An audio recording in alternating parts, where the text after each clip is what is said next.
জয় হিন্দ বন্ধুরা, আপনাদের জানা আছে হার কার জিতনে वालों को बाजीगर कहते हैं। এই পশ্চিম মেদিনীপুর জেলাতে টিএমসির কিন্তু ঠিক একই অবস্থা হয়েছিল 2011 সালে। 2011 সালে সিপিএম এর এখানে সংগঠন এতটাই কঠিন যে তাদেরকে ভেঙে গুড়িয়ে টিএমসির কিন্তু সম্পূর্ণ 15টি যে বিধানসভা আসন রয়েছে এই 15টি বিধানসভা আসন ক্যাপচার করা কিন্তু তাদের পক্ষে সম্ভব হয়নি।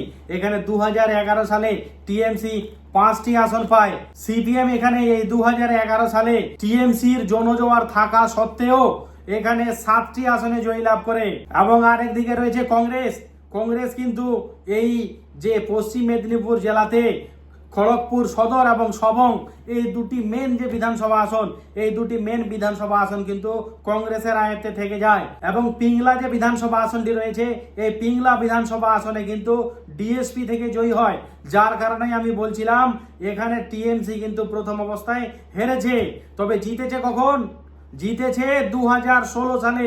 এই যে 2016 সালে এই যে পূর্ব মেদিনীপুর এবং পশ্চিম মেদিনীপুর এই দুটো জেলাতে শুভেন্দু অধিকারী কিন্তু একটা বিশেষ ভূমিকা রয়েছে। টিএমসির অন্দরমহল থেকে সেটা যদি স্বীকার নাও করে তবুও আমাদের কিন্তু মানতে হবে এই যে পশ্চিম মেদিনীপুর জেলাতে 2016 সালের যে নির্বাচন হয়েছে বিধানসভার, তাতে এখানে 13টি টিএমসি যে বিধানসভা আসন পেয়েছে, পাওয়ার পিছনে শুভেন্দু অধিকারীর কিন্তু ভূমিকা রয়েছে। টিএমসি সুপ্রিমো মমতা ব্যানার্জি এবং ভাইপো অভিষেক ব্যানার্জি তাদের তো কৃতিত্ব রয়েছেই, তাছাড়া শুভেন্দু অধিকারীকে কিন্তু এই বিধানসভা আসনে বা এই যে পশ্চিম মেদিনীপুর জেলাতে 15টি আসন রয়েছে এখানে লড়াকুভাবে লড়ার জন্য শুভেন্দু বাবুকে কিন্তু ধন্যবাদ দিতে হবে।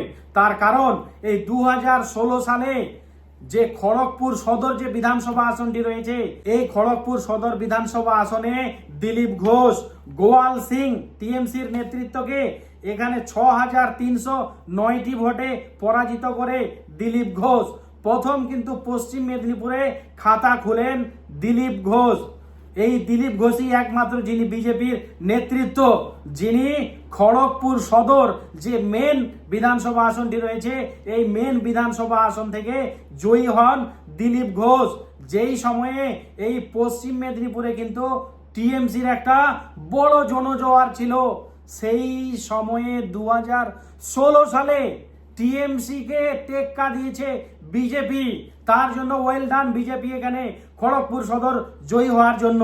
এবং আর একটি বিধানসভা আসন রয়েছে সেটি হচ্ছে সবং। এই সবং বিধানসভা আসনটি কিন্তু 2011 সালে কংগ্রেস থেকে জয়ী হয়েছিল। কংগ্রেস কিন্তু 2016 সালে এই আসনটি ধরে রাখতে পেরেছে। কংগ্রেস যে একটা ভারতবর্ষের বিশিষ্ট রাজনৈতিক দল তার একটা উদাহরণ বা তার একটা জ্বলন্ত একটা ফুটন্ত উদাহরণ এই সবং যে বিধানসভা আসনটি রয়েছে 2016 সালে সেটা জয়ী হয়ে দেখিয়ে দিয়েছে কংগ্রেস নেতৃত্ব। তবে বন্ধুরা এখানে हार कार जीतने वालों को बाजीगर कहते हैं। बाजीगर কোথায় হয়েছে টিএমসি? হার কার জিতনে वालों को बाजीगर कहते हैं क्यों টিএমসি কে? এটা আমি বলতে চেয়েছি তার কারণ 2021 সালের বিধানসভা ফলাফল ও 2024 সালের যে লোকসভার ফলাফল এখানে কিন্তু টিএমসি জয়ী হয়েছে। কিভাবে জয়ী হয়েছে? এই 2021 সালে শুভেন্দু অধিকারী কিন্তু পাল্টি মেরে চলে যায় বিজেপিতে। তা সত্ত্বেও এখানকার স্থানীয় যে সংগঠন সেই সংগঠনটা কিন্তু টিএমসি থেকে মমতা ব্যানার্জি কিন্তু সেটা কঠিনভাবে ধরে রেখেছেন, যার জন্য 2021 সালে 13টি বিধানসভা আসনে জয়ী হয় টিএমসি। এবং দুটি বিধানসভা আসন, একটি হচ্ছে খড়গপুর সদর যেটা এর আগে দিলীপ বাবু জয়ী হয়েছিলেন, সেই খড়গপুর সদরে বাংলা চলচ্চিত্রের নায়ক হিরণ চ্যাটার্জি প্রতিদ্বন্দ্বিতা করেন প্রদীপ সরকারকে। তিনি এখানে 3771টি ভোটে পরাজিত করেন টিএমসি প্রার্থীকে। ওয়েল ডান এখানে কিন্তু হিরণ চ্যাটার্জিকে। তিনি কিন্তু তাদের যে 2016 সালের আসন ছিল এই 16 সালের খড়গপুর সদর আসনটি ধরে রাখার জন্য থ্যাঙ্কস অফ হিরণ চ্যাটার্জি। আর একটি যে বিধানসভা আসন রয়েছে যেটিতে বিজেপি জয়ী হয়েছেন সেটি হচ্ছে ঘাটাল বিধানসভা কেন্দ্র। এই ঘাটাল বিধানসভা কেন্দ্রে কিন্তু টিএমসি 46.52% ভোট পায়, বিজেপি এখানে 46.95% ভোট। এখানে কিন্তু সামথিং অল্প কিছু ভোটের জন্য বিজেপি থেকে এই আসনটি জয়ী হয়েছে। এই দেখলেন আপনারা বিধানসভার ফলাফল 2021। পরবর্তী একটু এগিয়ে গিয়ে যদি আমরা দেখি 2024 সালের যে লোকসভা নির্বাচন, সেখানে টিএমসি কিভাবে বাজিঘর হয়েছেন তা দেখে নেব এক নজরে। এই যে দেখুন, এই যে ঘাটাল লোকসভা বিধানসভা আসন 2024, এখানে কিন্তু দাসপুর যে বিধানসভা আসনটি রয়েছে, এই দাসপুর বিধানসভা আসনে 16,511টি ভোটে টিএমসি লিড দিয়েছে। তারপরে দেখে নিচ্ছি আমরা কেশপুর। এই যে কেশপুরেও কিন্তু টিএমসি 10,335টি ভোটে জয়ী হয়েছে।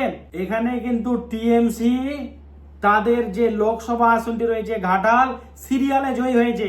তারপরে দেখে নেব 3 নম্বরে পিংলা। পিংলাতে কিন্তু টিএমসি একটা সলিড মার্জিনে জয়ী হয়েছে 19,913টি ভোটে এগিয়ে। তারপরে সবং যে বিধানসভা আসনটি রয়েছে, এই সবং কিন্তু 2021 সালের যে বিধানসভা নির্বাচন, তাতে কিন্তু কংগ্রেস এখানে এগিয়েছিল। কিন্তু বাজিগার এই যে এখানে 2024 সালের যে লোকসভা নির্বাচন, এই 2024 সালের লোকসভা নির্বাচনে একটা সলিড মার্জিন 32,683টি ভোটে জয়লাভ করে টিএমসি। পরবর্তীতে আমরা দেখে নিচ্ছি ঘাটাল বিধানসভা কেন্দ্রে টিএমসি 4,405টি ভোটে এগিয়ে থাকে। তারপরে দেখে নিচ্ছি আমরা ডেবরা বিধানসভা। ডেবরা বিধানসভাতেও কিন্তু টিএমসি 5,766টি ভোটে এগিয়ে রয়েছে। এই যে ঘাটাল লোকসভা কেন্দ্র, এখানে কিন্তু 2024 সালের লোকসভা নির্বাচনে দেব অধিকারী ওরফে দেব, এখানে কিন্তু তিনি তার পাগলু পারফরমেন্স করেছেন। এই লোকসভা 2024-এর যে ফলাফল, তাতে কিন্তু বাজিমাত করে দিয়েছেন এই পশ্চিম মেদিনীপুর জেলাতে। তারপরে দেখে নেব আমরা মেদিনীপুর লোকসভা আসন 2024।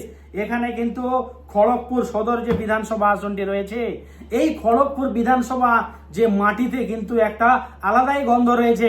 2016, 2021 এবং 2024 লোকসভা নির্বাচন, এখানে কিন্তু বিজেপি রয়েছে এই মাটিতে, যার কারণে 2024-এর লোকসভা নির্বাচনেও কিন্তু এই খড়গপুর সদরে লিড দিয়েছে বিজেপি 21,906। এতটিগুলো ভোটে একটা সলিড মার্জিনে জয়ী হয়েছে। তারপরে আরেকটি বিধানসভা আসন রয়েছে দাঁতন। এই দাঁতন বিধানসভা আসনেও কিন্তু ওয়েল ডান পারফরমেন্স করেছে বিজেপি। এখানে দাঁতন বিধানসভা কেন্দ্রে 16,309টি ভোটে জয়ী হয়েছে বিজেপি। এই মেদিনীপুর লোকসভাতে কিন্তু টিএমসি লিড দিয়েছে মাত্র 2,170টি ভোটে। এখানে কিন্তু অল্পর জন্য বিজেপি এখানে বাজিমাত করতে পারেনি। এখানে কাটে কা টক্কর হয়েছে এই মেদিনীপুর বিধানসভা আসনে। পরে দেখে নিচ্ছি আমরা কেশিয়াড়ি বিধানসভা। এই কেশিয়াড়ি বিধানসভাতে কিন্তু টিএমসি, পরে দেখে নিচ্ছি আমরা কেশিয়াড়ি বিধানসভা। এই কেশিয়াড়ি বিধানসভাতে টিএমসি 7,782টি ভোটে এগিয়েছিল। তারপরে আমরা দেখব খড়গপুর বিধানসভা। এই খড়গপুর বিধানসভাতেও কিন্তু টিএমসি একটা সলিড মার্জিনে জয়ী হয়েছিল 2024-এর লোকসভা নির্বাচনে। এখানে 32,238টি ভোটে জয়ী হয়েছিল। হ্যাঁ, এই খড়গপুর বিধানসভা আসনে, যেই খড়গপুর বিধানসভা আসনের আন্ডারে পড়ছে খড়গপুর যে অঞ্চল, কিছুদিন আগে আমরা দেখলাম এখানে কিন্তু তাদের একটা গোষ্ঠীদ্বন্দ্ব হয়েছে। তবে সেই বিষয়টা কিন্তু বিতর্কিত, আমরা সেই জায়গাতে যাচ্ছি না। পরে দেখে নিচ্ছি আমরা নারায়ণগড় বিধানসভা আসন। এখানে কিন্তু টিএমসি 10,614টি ভোটে একটা সলিড মার্জিনে এগিয়ে রয়েছে। এরপরে দেখবো আমরা ঝাড়গ্রাম লোকসভা কেন্দ্র 2024-এর ফলাফল। দুটো বিধানসভা আসন রয়েছে পশ্চিম মেদিনীপুরের। শালবনী বিধানসভা, এখানে কিন্তু টিএমসি জয়ী হয়েছে 38,261টি ভোটে। এখানে একটা সলিড ব্যবধানে কিন্তু বিজেপিকে পিছিয়ে দিয়েছে টিএমসি। তারপরে দেখে নিচ্ছি গড়বেতা বিধানসভা। গড়বেতা বিধানসভাতে কিন্তু টিএমসি এগিয়ে রয়েছে 23,197টি ভোটে। এটা একটা বড় ব্যবধানে এগিয়ে রয়েছে এখানে টিএমসি। তারপরে লোকসভা আমরা দেখে নেব আরামবাগ লোকসভা 2024, যেটা এই পশ্চিম মেদিনীপুরের একটি বিধানসভা আসন রয়েছে চন্দ্রকোনা। এই চন্দ্রকোনা বাজিঘর হয়েছে 2024 সালে। টিএমসি এখানে 8,035টি একটা সলিড একটা মার্জিনে জয়ী হয়েছে টিএমসি। এই যে আমরা লোকসভা নির্বাচন ফলাফলটা দেখলাম, এখানে কিন্তু দুটি বিধানসভা আসন বাদ দিয়ে 13টি বিধানসভা আসনে কিন্তু ওয়েল ডান পারফরমেন্স করেছে টিএমসি। তবে 2021 সালের বিধানসভার ফলাফলটাও কিন্তু একই ধরনের মোটামুটি রয়েছে। 2021 সালে 13টি বিধানসভা আসনে জয়ী হয়েছে টিএমসি, বিজেপি কিন্তু 2টি আসনে জয়ী হয়েছে। তবে এই যে আগামী 2026-এর যে মুখ্যমন্ত্রীর ভোট, আসন্ন বিধানসভা ভোট, এই আসন্ন বিধানসভা ভোটে পশ্চিম মেদিনীপুর জেলাতে টিএমসি কিন্তু কমপক্ষে এখানে 11টি আসন পাবে এবং বিজেপি 4টি আসনের হাড্ডাহাড্ডি লড়াই করে জয়ী হয়ে যেতে পারে। তবে বন্ধুরা, ভিডিওটা কেমন লাগলো কমেন্ট বক্সে অবশ্যই জানাবেন এবং ভালো লাগলে সাবস্ক্রাইব করবেন। জয় হিন্দ।